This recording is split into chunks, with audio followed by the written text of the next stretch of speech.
কেন টাইটানিক উদ্ধার করা অসম্ভব, ভঙ্গুর অবস্থা ও ব্যাকটেরিয়া।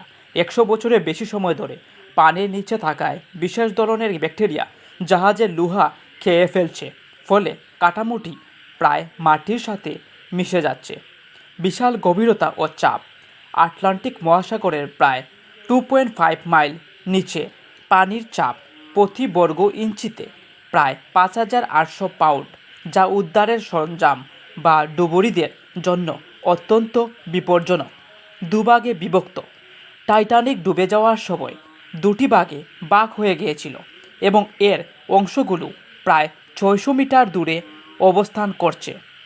টাইটানিক ধ্বংসাবশেষের সাথে প্রায় 1500 মানুষের দেহাবশেষ মিশে আছে, তাই এটিকে একটি পবিত্র কবরস্থান হিসাবে গণ্য করা হয়।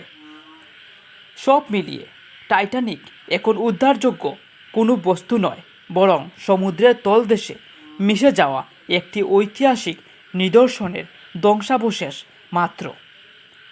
ভিডিওটি আপনার কেমন লাগলো অবশ্যই জানাবেন।